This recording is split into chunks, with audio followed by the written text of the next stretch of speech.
Once upon a time, there was a guy. Ang pangalan niya si Jay. Siya ay nakatalikod. Bakit kaya? Siguro, nag-break siya ng boyfriend niya. Saan kaya yung boyfriend niya? Nandito pala siya. Ano ang pangalan mo? Ano ang pangalan mo? So, ikaw ang boyfriend niya? Si... Bakit kayo nag-break? Kasi ano? Walang dots siya? Oh my God! Ano bang dahilan? Ba't naubos yung dots niya? Siguro dahil sa palagi kang nanghihingi ng pera sa kanya. Tapos ngayon, wala na siya. Inubos mong lahat. Tapos, may babae ka siguro, no? Anong pangalan ng babae mo?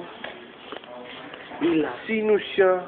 Ila. Ay, Ela yung pangalan niya? Ha? Ila man lagi. Bakit? Ano nakita mo kay Ela na wala sa kanya? Kanyang kabarilan.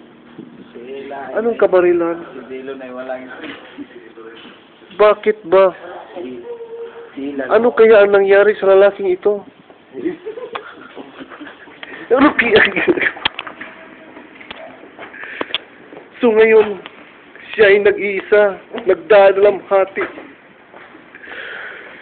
Naglalakad-lakad na walang patutunguhan. Dahil ang pera niya ay inubos ng isang lalaki. Itong lalaking ito. Nasaan ang pera? Isauli mo. Ikaw ang lalaki ka. Wala kang damdamin, walang puso. Nasaan ang kanyang pera?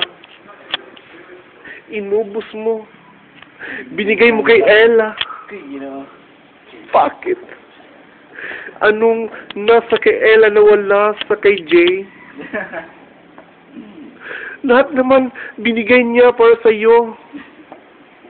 At bakit? Salawahan ka.